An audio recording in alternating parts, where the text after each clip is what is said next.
এক রাস্তা দিয়ে একটা সাপ যাচ্ছিল। যাওয়ার সময় এক ছুরির সাথে তার ধাক্কা লাগে এবং আঘাতপ্রাপ্ত হয়। সে ভেবেছিল যে সেটা তার শত্রুপক্ষ, তাই সে চরম রাগে সেই ছুরিটাকে একটা ছোবল মারে। ছোবল মারার পর তার মুখ দিয়ে রক্ত ঝরে এবং সে আরো বেশি আঘাত পায়। তখন সে বলে যে আমার জান গেলে যাক, শত্রুপক্ষকে যে করে হোক আমাকে ঘায়েল করতে হবে।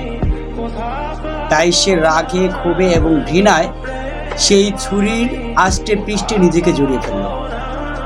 যত নিজেকে জড়াচ্ছিল তত সে বেশি করে আঘাতপ্রাপ্ত হচ্ছিল এবং আরো বেশি করে সেখানে প্রেসার ক্রিয়েট করছিল, এবং এক পর্যায়ে গিয়ে সেই সাপটা কয়েকটা খণ্ডে বিভক্ত হয়ে যায় এবং তৎক্ষণাৎ সাপটার মৃত্যু হয়। এই ছোট্ট গল্প থেকে বন্ধুরা আমরা কি শিখতে পারি? রাগ, ক্ষোভ এবং ঘৃণা, এই তিনটা জিনিস আমাদের জীবনে কখনোই মঙ্গলজনক হয়ে আসতে পারে না। রাগ, ক্ষোভ এবং ঘৃণা থেকে আমাদেরকে সরে আসতে হবে। তো এই ছোট্ট গল্পটি যদি আপনাদের ভালো লেগে থাকে অবশ্যই লাইক, কমেন্ট এবং শেয়ার করতে ভুলবেন না।